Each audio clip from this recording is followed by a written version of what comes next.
COIL is a hidden universal, a code, a key for which the whole does not exist, is non-existent, in silence and secrecy, a spell, a spiral, a serpent's oast around a female cycle, a whirlwind, a double helix, DNA, electricity and elementals, atonal noise and brutal poetry. COIL is amorphous, luminous and in constant change, inbuilt obsolescence, inbuilt disobedience, a vehicle for obsessions, dream cycles in perpetual motion. We are cutthroats, infantile, immaculately conceived, diseased. The virus is chaos, the cure is delirium. COIL are archangels of chaos. The price we pay for existence is eternal warfare. There is a hidden coil of strength, dormant beneath the sediment of convention. Dreams lead us under the surface, over the edge, to the delirium state, unchained. Past impositions and false universals, reassembling into our order.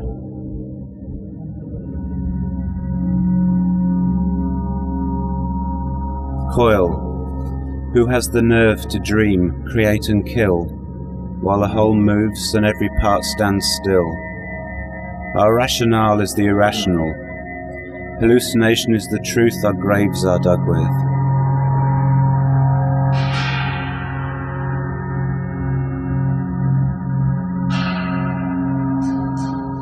COIL is compulsion, urge and construction. Dead letters fall from our shedding skins. Kabbalah and chaos. Thanatos and Thelema. Archangels and antichrists.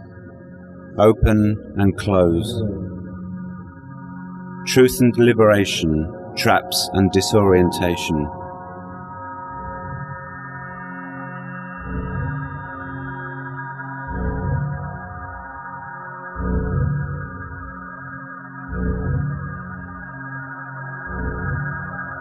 COIL exists between here and here.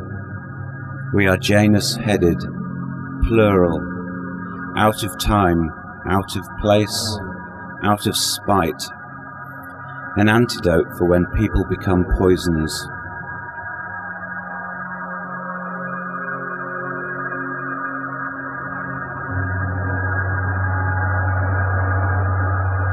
COIL know how to destroy angels, how to paralyze. Imagine the world in a bottle. We take that bottle, smash it, and open your throat with it. I warn you, we are murderous. We massacre the logical revolts. We know everything. We know one thing only. We know nothing.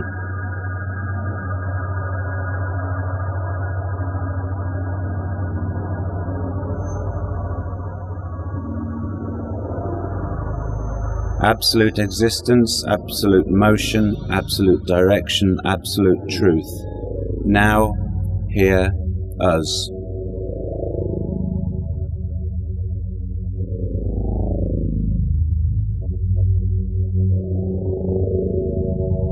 Not knowing what is, and is not knowing, I knew not. Hassan Isaba.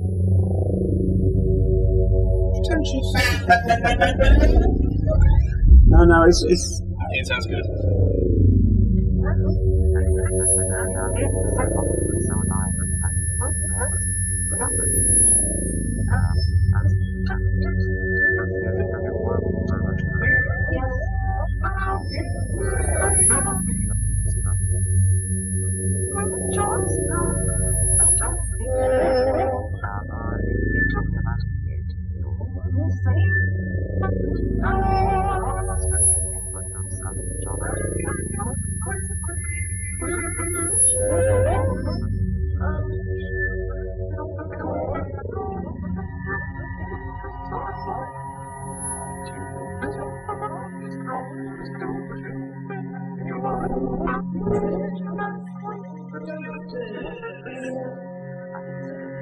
Cut down the trees to make paper disease.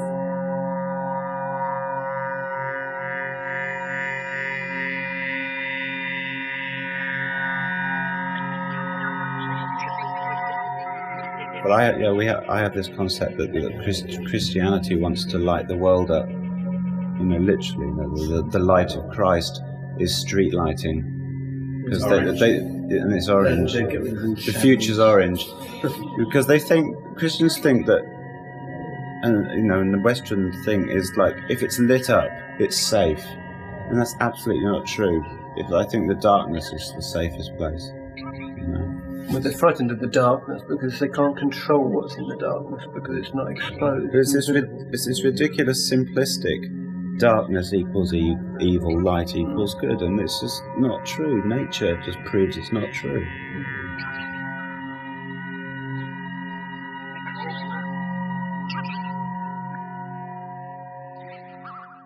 I was in a collective that was called Coombe Transmissions with Genesis Peerage and Cozy Fanny Tutti, and we were doing performance art in galleries and... Wasn't Chris in it too? No. And travelling around doing performances, conceptual art performances in different places. And we were becoming very frustrated that the fine art world was very narrow, and it was only addressing certain kind of people that went to art galleries and not to young people generally, and not to the public at large. And so we decided to start making art pieces that were in the form of music, and to take some of the styles and some of the genres of rock, but to make sounds that were totally unlike that, and sounds that interested us in a subconscious way rather than in a musical way. None of us could play instruments. This was about a year before the beginning of punk, and we started really the notion that it was possible to be successful musically without knowing how to play your instruments. It's just that we never tried, whereas the punk groups tried to play three chords and tried to ape the conventions of the Ramones and people like that. And so it seemed to us that we started at the same time, but what we were doing was pure. What they were doing was tainted and was retrogressive. Retrogressive, exactly. Just dressed in new clothes, really. And we called our label Industrial Records, and consequence of that was really to start the industrial genre altogether, which was music that supposedly related to the urban landscape and used sounds from the sounds of industry and the sounds of machines and the sounds in the same way that the futurists I guess had done in the 20s and 30s, but for a new audience. I mean, I was as a fan at whatever age I was, like 14 or 15, to hear Throbbing Gristle for the first time. It was, I'd heard the Damned, I'd heard the Clash, and I just thought they were rock crap. I was never ever interested in rock and roll. And Throbbing Gristle, although they used guitars and bass and originally drums, but the whole aesthetic of it was to reflected the way my life was. I looked out the window and I lived on really boring estates and RAF council, blocks, and what they were putting into their music, lyrically and sound-wise, was so relevant to me that it blew punk out the window. It really did, and Peter invented the word, industrial. He said industrial music for industrial people. And there was a sort of echo of the Warhol Factory, wasn't there, for Jen in that, the music from the Death Factory and stuff. But they were confronting issues that none of the other bands were doing. The other bands were, being dressed by Jasper Conran, the clothes designer. The Clash were, and it was all clothes orientated in the London scene, and it was horrific. And then Throbbing Gristle came along, and they were talking northern slang and Throbbing Gristle is the northern slang expression, and just talking, using sounds that I could relate to as a disaffected youth. I sort of dressed as a punk, but I listened to Throbbing Gristle and I listened to Per Ubu, who I sort of had a sort of slight thing on the Residents, but Throbbing Gristle was totally the one that really hit home for me. And from then on, I vowed follow a similar course, and I connected it with William Burroughs, and I connected it with sort of Kurt Schwitters and Marcel Duchamp and all the few small books in the library at school, and I saw a connection between these things, that it was an art phenomena, but it was an art that you lived rather than that their life was art and art was life. There wasn't a difference, and that really struck me very strongly and still does now, and this is what I hope we are doing now. Cabaret Voltaire and Clock Devier became industrial because of their connections through Throbbing Gristle. Cabaret Voltaire, if you strip it down, they were like, they're the seeds.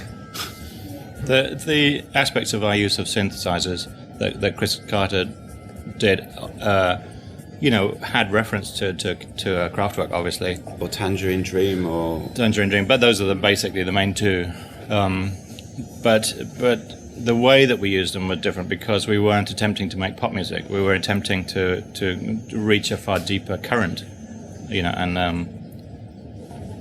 and nobody really in the contemporary music, so-called pop music culture, used tapes or sampling. It was so subversive and it was only 10 years later that the journalists and the majority of the people understood how subversive that Throbbing Gristle really were, and not just in ideas, but in the sound. When they were being ironic, there was more than one level of irony, and I picked up on that.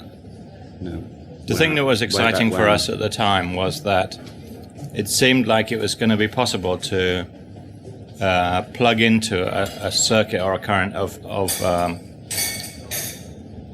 kind of disaffected youth and appeal to them in a way that was sort of pure and artistic without incurring any negative connotations of going to art galleries or education or any kind of culture that they might find they might relate to older people and to things that had nothing to do with them. And so what we were hoping for was to appeal to people directly and bypass the whole kind of cultural system. And I think that to some extent that worked, obviously in small And strangely enough, a lot of the media backlash you had at the time was that you were all art school people. That you'd all been to art school, which is complete nonsense, whereas most of the punk groups had all been to art school. Yeah, the reverse is actually true. None of us had ever had any art education, really, was. That just shows how clever that Throbbing Gristle's camouflage actually was. Because of personal differences within the setup of the four. I think personal indifferences, wasn't it? Yeah, we weren't enjoying being together, and the thing about the kind of music that we do is that really the only way to change it, to change the sound of it, is to change the instrumentation. And we'd been through a number of changes within Throbbing Gristle with playing different instruments and stuff, and we just felt that it wasn't any fun, and it's got to be fun, no matter how horrific it is. It has to be fun as well. It's like a riot can only last for so long, before it becomes choreography.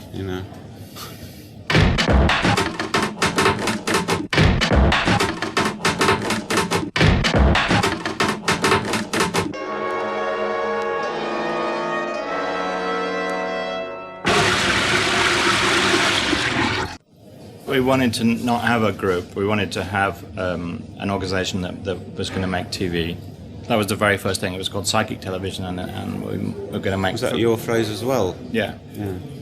And we were going to make, subversive underground TV shows and TV programs in order to carry on the message of what we were doing with the music to a different audience. The first thrust of Psychic TVs as a musical entity was to try and affect people using these more exotic instruments that they hadn't come across before, and with not just bass and drums and guitar and so on. And at the same time, Genesis was interested in making some money. I wasn't really at the time because I had plenty of money, but But he sort of convinced me that it was a good idea to try and, take some kind of musical structure to a wider audience, stuff like that. But I was never very particularly comfortable with the idea of doing, arranged strings and stuff at that time, because it just it felt like a distraction to me from what was the core truth of what we were doing, which was to try and affect people, in a positive way, spiritually and emotionally. And making pop music seemed to me kind of a distraction. Genesis was interested in, as part of the psychic television thing, we had a kind of offshoot called the Temple of Psychic Youth, which was intended to try and deprogram people from sort of spiritual cult groups, which we thought were interesting, but at the same time, were fundamentally evil and were limiting people's choice. And we wanted to try and provide a structure or a source of information on deprogramming so people could get free and become independent. I mean, independent just as much of the Christian church as any other kind of Jim Jones temple. And so, we started publishing manifestos for the Temple of Psychic Youth, and as with many of anything that looks like a religious movement, is that people tend to want, especially in England, I think people tend to want to like to be told what to do, and to be told that this person is the leader and that they have to do what they're told, really. And it's very English. I don't know, maybe it's Dutch too, but certainly in England, people like to be told what to do. So, well, the whole thing was formulated and theorized and precisely worked out as a camouflage and a trap. And so when these people who wanted a leader or a cult and a religion to follow wrote in and started to do it, we would say, don't do this, do the opposite, do it for yourself. Unfortunately, Genesis took it on himself to become the leader, and he stayed the leader. Gary Glitter, leader of the gang. He got stuck there, and we were not happy with that at all.